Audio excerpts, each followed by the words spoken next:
આજ તો એક ગાડીમાં 4 જણા બેહીને જતા હતા ને એમાં વાહ દોડા કૂતરા. મારે જવાનું હતું મામાના છોકરાના લગ્નમાં, એટલે હું બસમાં બેહીને આવી ગયો સાવરકુંડલા ડેપોએ. પછી મારો ભાઈબંધ આવી ગયો મને લેવાનો. પછી હું મારો ભાઈબંધ નીકળી ગયા નાવલીમાં આટા મારવા. પછી ઘડી કાંટા મારીને હું નીકળી ગયો મામાના ઘર તરફ જવા માટે. પહોંચી ગયો સલાળા આ લેવા આવી ગયો મારો મામાનો છોકરો જઈદી. પછી હું ને જઈદી ભાઈ નીકળી ગયા ઘરે જવા માટે. પછી રવડો પગીને બીજા મામાના છોકરાને ને બીજા મહેમાનોને મળીને પછી આવી ગયો તો એટીએમમાં પૈસા ઉપાડવા માટે. પછી રાતે રાખેલ હતી સત્યનારાયણ ભગવાનની કથા, એટલે હું મારા મામાના છોકરો ને બીજા મહેમાનોને બધા બેસી જતા ફ્રૂટ સુધારવા માટે. ફ્રૂટ સુધારીને પછી ભરી નાખ્યા પ્રસાદીના વાટકા. કથા પૂરી કરીને પછી કથામાં આવેલા બધા મહેમાનોને આપી દીધી પ્રસાદી, અને પછી છેલ્લે અમે પણ બેસી જાવ પ્રસાદી ખાવા.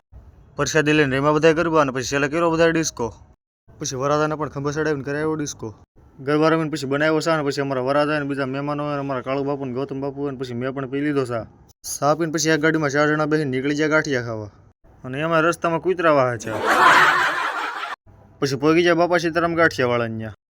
અને પછી તો આ ભાઈ ગરમા ગરમ વણેલા ગાંઠિયા બનાવ્યા, કાંઈ ઘટે નહીં એવા. પછી ગાંઠિયા બનીને થઈ ગયા તૈયાર, ને હું મારા મામાનો છોકરો ને મહેમાન અમે બધા બેસી ગયા ગાંઠિયા ખાવા. અને હજી તો અમે ગાંઠિયા ખાવાનું શરૂ કર્યું તો અમારા બીજા મહેમાન ને બીજા મામાના છોકરા ને બધા પણ આવી ગયા. પછી બધા ગાંઠિયા ખાઈને નીકળી ગયા ઘરે જવા માટે. तो आज के लिए फिलहाल इतना ही, मिलते हैं नए व्लॉग वीडियो के साथ।